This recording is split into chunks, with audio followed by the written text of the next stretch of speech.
আসসালামু আলাইকুম এভরিওয়ান। আজকে আমি আমার সেকেন্ড ভিডিও আপলোড করতে যেতেছি। আর আজকের টপিকটা হচ্ছে 6টা নতুন ইংলিশ এক্সপ্রেশনস নিয়ে আমরা কথা বলবো। আর এগুলো আপনাদের সামনেই আছে। আমি ডান দিকে কিছু সেন্টেন্সেস লিখে রাখছি যেটা আমরা জেনারেলি ইউজ করি, বাট এখনকার সময় আসলে অনেক মডার্ন ওয়েতে ইউজ করে। তো এই মডার্ন ইংলিশ এক্সপ্রেশনসগুলোই আজকে আমরা শেখাবো। জাস্ট আমরা কিন্তু সব কিছুই জানি। ডান দিকে যে সেন্টেন্সগুলো এগুলো কিন্তু আমরা সচরাচর ইউজ করে থাকি, কিন্তু বাম দিকের সেন্টেন্সগুলো দেখা যায় কি যে অনেক মুভিতে বা অনেক নিউ ইংলিশ ভিডিওতে নেটিভ স্পিকার্সে কিন্তু ইউজ করে, কিন্তু আমরা বুঝি না অনেক সময়। তো এই এক্সপ্রেশনগুলো বোঝারও দরকার আছে, ইউজ করারও অনেক সময় দরকার আছে। তো প্রায় ইউজ করা দরকার আছে, আসলে প্রত্যেক দিন ইউজ হয়। তো চলেন শুরু করা যাক। আজকে আমার ফার্স্ট যেই সেন্টেন্সটা দিয়ে শুরু করবো এটা হচ্ছে আই এম বিজি, মানে কি আমি অনেক ব্যস্ত। তো এটা কিন্তু আমরা প্রায় ইউজ করি আমাদের যদি কোনো দেখা যায় কি যে পড়াশোনার কাজ থাকে, অনেক পড়াশোনা বাকি আছে, আবার অনেক সময় দেখা যায় অনেক কাজ বাকি থাকে, যে কোনো ক্ষেত্রে আমরা বলি আই এম বিজি। সেক্ষেত্রে আমরা বিজি না বলে আই এম সোয়াম্পড বলতে পারি। সেকেন্ড সেন্টেন্সটা হচ্ছে আই এম টায়ার্ড, মানে কি আমি অনেক ক্লান্ত। তো এটা কিন্তু প্রায় ইউজ করা হয়। সেক্ষেত্রে আমরা আই এম টায়ার্ড না ইউজ করে আই এম এক্সহস্টেড এটা কিন্তু ইউজ করতে পারি। এটা আমি নিজেও ইউজ করি অনেক। তো আপনারা ইউজ করবেন। মানে আমার কথা হচ্ছে ডান দিকের যে সেন্টেন্সগুলো আছে, আমরা যে নর্মাল যে সেন্টেন্সগুলো ইউজ করি এগুলোতে জাস্ট আটকে নেয় থেকে আমাদের আসলে নিউ ওয়ার্ল্ড, মডার্ন ওয়ার্ল্ডের যা যা এক্সপ্রেশন ইউজ করা হয় এগুলা নিজেদের মধ্যে ইউজ করা উচিত আসলে, এই আর কি।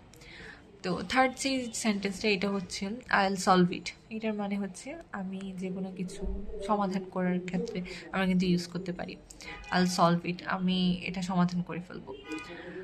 তো এটার ক্ষেত্রে আমরা ইউজ করতে পারি কি I will figure it out. চতুর্থ সেন্টেন্সটা হচ্ছে লেটস ফিনিশ।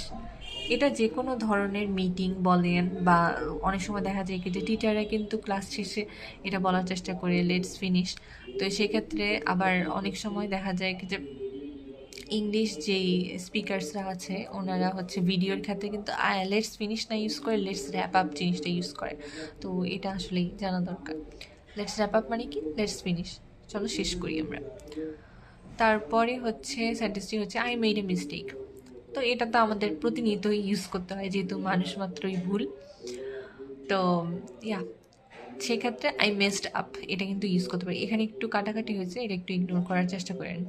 তো আই মেসড আপ মানে কি আমি ভুল করেছি, মানে আমি গড়বড় করে ফেলেছি এরকম আর কি। আর লাস্ট সেন্টেন্সটা হচ্ছে আই আন্ডারস্ট্যান্ড, মানে কি আমি বুঝেছি। সেক্ষেত্রে কিন্তু আমরা ইউজ করতে পারি দ্যাট মেক্স সেন্স। তো এটাকে কখন আমরা ইউজ করতে পারি, দেখা যায় কি যে লজিক্যাল যেই কথাগুলার অ্যান্সার যদি দিয়ে থাকে কেউ, যদি হচ্ছে এমন হয় যে আপনার কোনো ফ্রেন্ড বলতেছে যে আমি তো ট্রাফিক জ্যামে আটকে গেছি, তো দেখা যায় কি যে এর জন্য আমার লেট হয়েছে, তখন আপনি কিন্তু বলতে পারবেন যে না দ্যাট মেক্স সেন্স। আপনি রিপ্লাইয়ে এটা বললে আসলেই আপনাদেরকে স্মার্ট দেখাবে, শোনাবে।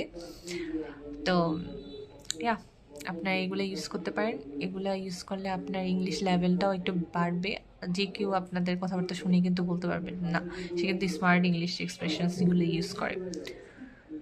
তো হ্যাঁ, এগুলো আপনারা প্রতিদিন ইউজ করবেন। আর আপনাদের কোনটা বেশি ভালো লাগছে, এক্সপ্রেশনগুলোর মধ্যে কোনটা বেশি ভালো লাগছে সেটা একটু জানাবেন আমাকে কমেন্টে। আর একটু সাবস্ক্রাইব করবেন, লাইক দিবেন, কমেন্ট দেবেন, যেহেতু আমার নিজের হচ্ছে নতুন চ্যানেল। আপনারা যদি লাইক, কমেন্ট, সাবস্ক্রাইব করেন তাহলে হচ্ছে আমি একটু মোটিভেটেড ফিল করি। Thank you.